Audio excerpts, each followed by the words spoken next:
Hello, friends. Good morning and welcome to the talk, the CIP International Student Graduate Review. Today, I have the pleasure of inviting one of our CIP clients and long-term CIP group members, many years now, and he's an IT professional. And and he's working in Waterloo. So, Abhishek, thank you very much for your time and welcome to the talk.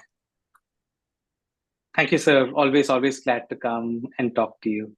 Sure. So Abhishek, just a quick one of one of our group members was asking more about the tips and how to look into the job market here. But before, can you provide a brief introduction of yourself? Like, what is your current job and your expertise? Sure, sir. So I'm currently working as a product designer for a company based in the US. I recently became a PR, so I'm working remotely from home. The company is obviously based out of US, but they have an office in Toronto. I actually completed my studies in 2021. So I did a 1 year course. I remember you advised me to do a second course, then I didn't, and then the whole drop pause thing happened. I'm not going to go into all that, but I did complete 1 year of experience, and we got the study permit extension, sorry, work permit extension, continued Thankfully, working. yeah, 18-month extension. Exactly, Yes. thankfully. So just for Yeah. you guys to understand, Abhishek is from Tamil Nadu. He was in a Facebook group and we helped him with a study visa, and then he's been always coming back for his entire journey from the study visa, spousal open work permit, everything. So he was an adult student and he is now a permanent resident and IT professional. He's been through the entire journey as an adult international student, bringing his spouses and then PR, getting a job, and then also his PR. So he'll have a lot of insights about the journey he had. So what did you study, Abhishek? So I studied interaction design. It's called interactive media management, and this is in Conestoga. It was a 1 year course, pretty much in line with the kind of work that I had been doing in the past. There were a lot of things which are working against me. Obviously, my age. I think I was 35 when I applied for the course, and obviously there were, once I finished, I was in two minds whether I should continue studying or probably take up the PGWP. Once I took up the PGWP, then the whole draw kind of paused. The extension happened. Then, if you remember, there was also the issue with the spousal open work permit Happened. It was because, yeah, COVID, it was not an easy. But fast forward, exactly. so after Yep. graduation, how long did it take you to find a job? And so what is your current job? You were more into design, right? Yeah. Yeah. I'm still. That's correct. Yes, sir. So I was doing design. I was a design lead back in India. I was working for Amazon. The whole point of me taking up the PGW was because I got a job. That time the job market was definitely much better than what it is right now. So I got a job. So I had like a few weeks to decide if I wanted to continue working or take up the job. I decided to take up the job, and yeah, so I'm so right now my role is that of a product designer or a UX designer. We use that term interchangeably, but it also kind of sits within the whole tech industry. So I did get my OINP, a PNP within the tech draw. So, and that's essentially how I eventually kind of became a PR. So I kind of sit in that overlap space between tech and design. It's a very interesting space, and I've been also lucky to go back to Conestoga, and I'm also teaching the same course in UX design part time at Conestoga as well. So that's a big, that's a big encouragement for all the international students when they see somebody who was also a student and who is an industry professional teaching. It's. I think there's so much of boost for all the students when they come to your class and see all this, right? It gives so much of Absolutely, yes. So, yeah, a but lot and first question I always ask, I missed it to you. First question: are you happy coming to Canada? Was it the right decision? absolutely. Though there are a lot of things happening, prices and all of that. I honestly feel that the whole world is going through it. It's not like very specific to Canada, but at the same time, I also feel it's cyclic. But um, knowing all what Canada is going through now, if I went back in time, I will still make the decision of coming to Canada. I think it's a great country. I've enjoyed living here. I've enjoyed working here. Great work-life balance. I think that's something very specific to Canada. I work with clients in the US, in Europe, other parts of India, but there is a lot of focus on work-life balance and mental health, which I don't think other countries offer. So I think I would never change the decision of coming to Canada. Only one decision that I might change is probably do that second course if I ever had to kind of take the yeah that choice again. But yeah, no regrets moving here.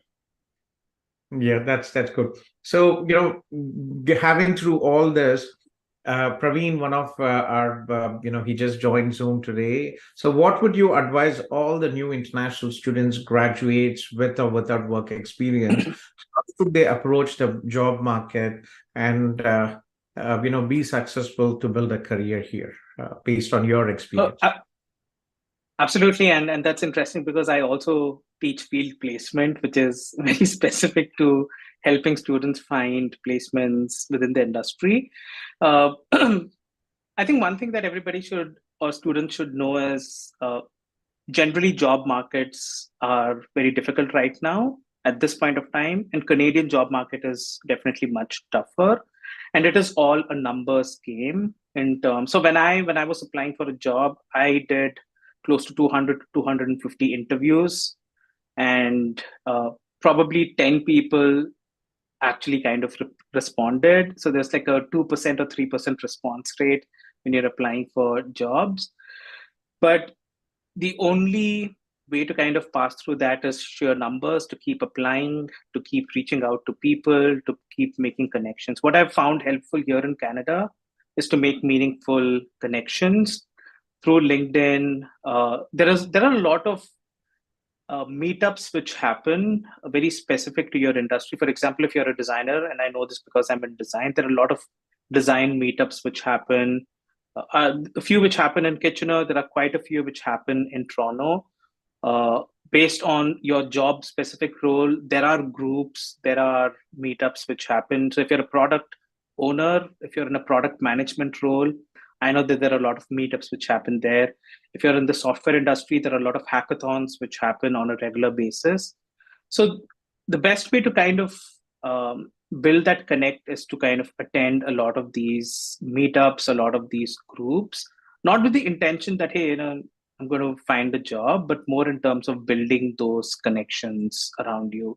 And I've worked in Canada for like three different employers. Two out of those three employers are because of the connections that I had made, through these events and through these meetups. So that's like step one, is to build some sort of a network around you where you are constantly made aware of any openings. The second and third most important thing is actually your resume and your cover letter. A lot of people are not very aware of what cover letters actually are, because we never used that back in India. Cover letters are very important. Uh, Canada has a very specific way of looking at resumes. I had to modify or iterate on my resumes almost like 5 to 6 different times before I had one which worked for the Canadian industry. So that's something that you need to refine your resume, and then have a cover letter which speaks about why you are going to fit for that job and for that particular employer. So cover letters are more customized, and whether the employer asks for it or not, having a cover letter is always will give you that additional edge, right? So these are like the top three things: network, have a strong resume, and a very strong cover letter. And then it's just a numbers game. You keep applying, and that's how you build your uh, build your network. Something else that I would like to kind of point out is, I have a lot of people who reach out to me on LinkedIn as well. um, and it's like a lot of overload of information. Hey, my name is this is my resume, this is my cover letter, I have this experience, and then find a job for me, right? So usually those messages I don't even have the time to respond or look through. So whenever you're trying to build connection, let's say I'm reaching out to Gautham sir, I would say, hi Gautham sir, my name is Abhishek, and I'm working here. It would be great to connect with you if you have some time, right? So the first contact that you are making should lead to like a second meeting. So that's what I tell. If you're reaching out to people on LinkedIn, if you're reaching out to people elsewhere, don't overload them with your information, but rather try to use that to get like a second meeting where you can have a more one-on-one connect. So yeah, job search in Canada is a process. It's a full-time job in itself. So you need to spend a lot of time to really sharpen your resume and then really sharpen your cover letter. So yeah, sorry. These are like some very basic quick tips if you're like trying to You know, find a job and yeah. get started. Yeah. Yeah. One thing also, Praveen, we have many graduates from CIP who actually, if you follow our Instagram page, just Google Gautham Kolluri, my name, and you will come to our Instagram page. We have so many IT professionals who have successfully found jobs and they have shared their journey just like Abhishek. Okay, so many people out there who actually have uh, uh, you know, joined successfully and were able to get uh, jobs and share their journey as well. So please reach out and we'll be happy to you'll find a lot of helpful information out there. So go through the interviews, and it's a question of time. Usually around the new year, uh, you know jobs usually uh, are slow. And after February, March, usually the job postings do increase. It's a That's tough right. market.